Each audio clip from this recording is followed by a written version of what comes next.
Good morning সবাইকে। অনেক দিন পর আজকে সকাল থেকে ব্লগটা শুরু করলাম। কেন বলো তো, আজকে এক্সারসাইজ দিয়ে ব্লগটা শুরু করলাম। দেখো, কখনো তো বাড়িতে কিভাবে জিম করি না করি সেভাবে দেখানো হয় না, তো আজকে ভাবলাম যে না, আজকে একটু এক্সারসাইজ করতে করতেই ব্লগটা শুরু করি। এখন তো সকাল থেকে সেভাবে ব্লগ শুরু করা হয় না, তোমাদেরকে গুড মর্নিংও বলা হয় না। তো যাই হোক, এদিকে আমি এক্সারসাইজ করছিলাম, মাম ওদিকে ঘুমোচ্ছিল, আর এদিকে আমি এক্সারসাইজ করছিলাম। আর ওইদিকে দেখেছো, ঘরে স্লিপার পরেই এক্সারসাইজ করতে আরম্ভ করে দিয়েছিলাম। আর শ্যুটা পরিনি, মানে ক্যানভাসটা পরে পরিনি, পরতে পারছিলাম না। একটা পায়ের নখ এত বড় হয়ে গেছিলো যে কিছুতেই ক্যানভাসটা পরতে পারছিলাম না, কিন্তু তার দুদিন পরেই নখটা আমার ভেঙে গেছিলো। তো যাই হোক, আর কি করবো, ওইদিকে এক্সারসাইজ করতে আরম্ভ করে দিয়েছি, কারণ এক্সারসাইজ না করলে শরীর আনসান করে, আর এদিকে সকালবেলা ঘুম থেকে উঠতে প্রচণ্ড ল্যাদ লাগে। দুটো মিলিয়ে সেভাবে আর এক্সারসাইজ করাই হচ্ছে না। আর না, আজকে আমাকে ছুটি হোক যাই হোক, আমাকে আজকে এক্সারসাইজ করতেই হবে। তো মেয়ে ওই ঘরে ঘুমোচ্ছিলো আর এই ঘরে কেউ ছিল না, তা ভাবলাম না, এই ঘরে দাঁড়িয়ে এক্সারসাইজটা শুরু করে দিই।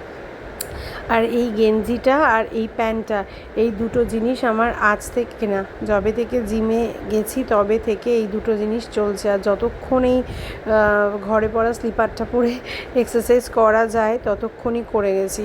আজকে সকাল থেকেই যা টুকটাক কাজবাজ করেছি তোমাদের সাথে ওইটুকুই শেয়ার করব। আর যা যা ছিল, যা যা করতে পেরেছি সেটুকুই দেখাতে পারবো। সন্ধ্যে থেকে আজকে সেরকমভাবে কিছুই করা হয়নি, সারাদিন সন্ধ্যেতে ঘরবন্দি ছিলাম, আর সারাদিন সন্ধ্যেবেলা মোবাইল ঘেঁটে আর গিয়ে মুভি দেখে কাটিয়ে দিয়েছি আমি আর মেয়ে। সেভাবে কিচ্ছু করিনি, তাই অন্যান্য দিন তবু টুকটাক একটু এটা করি সেটা করি, সেটুকুই তোমাদের সাথে শেয়ার করি। কিন্তু বিশ্বাস করবে না, আজকের দিনটা সকাল থেকে হয়তো অনেকভাবে কাজের মধ্যে কেটেছে। এক্সারসাইজ করা, তারপর টুকটাক কাজকর্ম করা, এই যে দিদি বাসনগুলো ধুয়ে দিচ্ছে, এক্সারসাইজের ফাঁকে ফাঁকে বাসনগুলো গুছিয়ে রাখছিলাম। তো অনেক কাজ টুকটাকভাবে কেটে গেছে কাজ করে টোরে। সংসারের কাজ তো আর কম থাকে না, ছুটির দিনে প্রচুর থাকে। আর সন্ধেবেলাটা ততধিক ল্যাদ খেয়ে কেটেছে, এতটাই ল্যাদ খেয়ে কেটেছে, আমার মনে হচ্ছিলো নাকি আমি ক্যামেরাটা সেট করে ব্লগ করি, করবো তো কী করব, এরকম একটা ব্যাপার যে অ্যাটলিস্ট কোনো না কোনো কাজ করি সন্ধেবেলা, হয় বাসন মাজি অফিস থেকে এসে, নাহলে খাওয়ার গরম করি, কিছু তো করি। কিন্তু আজকে কিছু করিনি, যেদিনকার ব্লগ, তাই সেদিন ভিডিও আমি আর অনই করিনি ক্যামেরা। ওই দুপুরবেলা অবধি তোমাদেরকে যা যা করেছি শেয়ার করে ব্যাস, ওই যে ঘুমিয়েছি। আর কাল ঘুমটা, যেদিন ঘুমিয়ে পড়বো আমি বাড়িতে থাকলে, সেই দিনই আমার কাল।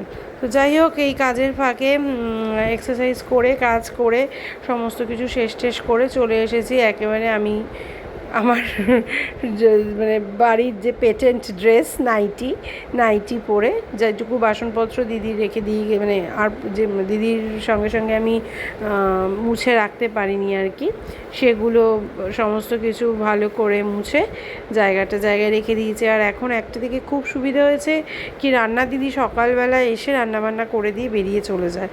তারপরে মেশিনও চালিয়ে দিয়েছিলাম, আর রান্নার দিদি রান্না করে গেছিলো আজকে একদম অয়েল ফ্রি চিংড়ি মাছ দিয়ে তরকারি, লাউ দিয়ে ডিম সেদ্ধ, ভাত, আর হয়েছিল মাছের ডিমের আলু দিয়ে রসা।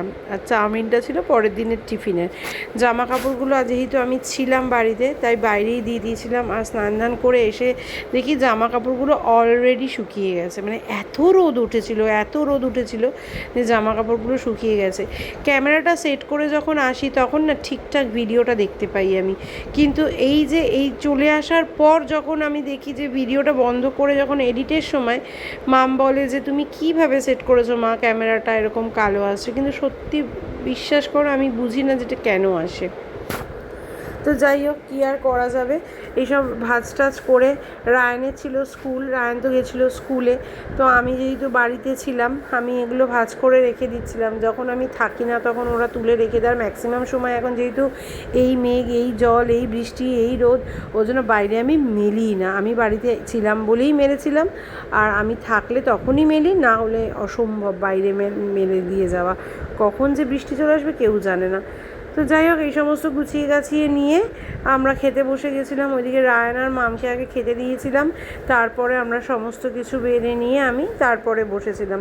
এই যে খেলাম, খাওয়া দাওয়ার পর দিদির খাবারটা বেড়ে রেখে দিলাম, তারপরে ওই যে ঘুম লাগালাম, ব্যাস একেবারে সন্ধেবেলা গিয়ে ঘুম ভেঙেছে। আর কি বলবো, আমার আজকে ব্লগ পুরো মাথায় উঠে গেছে এই ঘুমের জন্য আরও। আর এত ম্যাজ ম্যাজ করছিল না, ইদানিং দেখছি দুপুরবেলা ঘুম থেকে উঠলেই বেশিক্ষণ ঘুম হলে ম্যাজ ম্যাজ করে, আর ঘুম ঠিকঠাক না হলে মাথা ধরে যায়। এই হচ্ছে আজকের ছিল গল্প। আজকের মতো টাটা।